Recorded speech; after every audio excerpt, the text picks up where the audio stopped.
സുഹൃത്തുക്കളെ നമസ്കാരം. മറ്റൊരു കുഞ്ഞു വീഡിയോയിലേക്ക് സ്വാഗതം. ഒരു സൗഹൃദ സംഭാഷണ മധ്യേ എൻ്റെ ഒരു സുഹൃത്ത്, സാഹിത്യത്തിലും സിനിമയിലുമൊക്കെ താല്പര്യമുള്ള ഒരു സുഹൃത്ത് ഒരു സ്വകാര്യ സംഭാഷണ മധ്യേ എന്നോട് ചോദിക്കുകയുണ്ടായി. കാരണം എനിക്കും സിനിമയിലും സാഹിത്യത്തിലുമൊക്കെ താല്പര്യം ഉള്ളതുകൊണ്ട്, അതായത് ദളിതിൻ്റെ ജീവിതം നമ്മുടെ സിനിമയിൽ, കലാസിനിമയിലായാലും സമാന്തര സിനിമയിലായാലും കച്ചവട സിനിമയിലായാലും ദളിത് ജീവിതം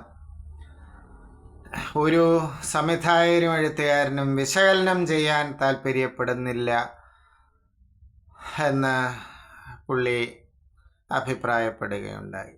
ശരിയാണ്.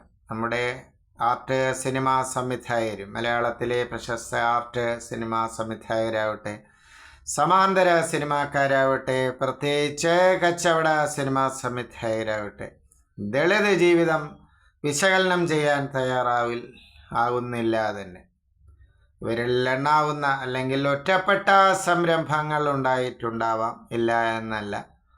പക്ഷേ എനിക്ക് തോന്നുന്നത് സംവിധായകന് വേണ്ട ഓരോ ഫ്രെയിമിലും ആ ഒരു റിച്ച്നെസ് സ്വരൂപിച്ചെടുക്കാൻ കോവിലകവും അല്ലെങ്കിൽ മറ്റ് ദളിതരല്ലാത്തൊരു ജീവിതം ചിത്രീകരിക്കേ വഴിയുള്ളൂ എന്ന് തോന്നുന്നു. കാരണം ഇപ്പോൾ ആറാം തമ്പുരാനായാലും കച്ചവട സിനിമയിലെ മാസ്റ്റർ ക്രാഫ്റ്റ്മാൻ IV ശശിയുടെ ദേവാസുരമാകട്ടെ, ഇതൊക്കെ മറ്റൊരു ജീവിത തലമാണ് വിശകലനം അല്ലെങ്കിൽ ചിത്രീകരിക്കുന്നത്. അപ്പോൾ സംവിധായകർക്ക് വേണ്ടുന്ന റിച്ച്നെസ് ഓരോ ഷോട്ടിലും ഓരോ സീക്വൻസിലും ചുരുക്കത്തിൽ ഓരോ ഫ്രെയിമിലും കിട്ടുന്നു എന്നതാണ് അതിൻ്റെ ചുരുക്കം എന്ന് തോന്നുന്നു.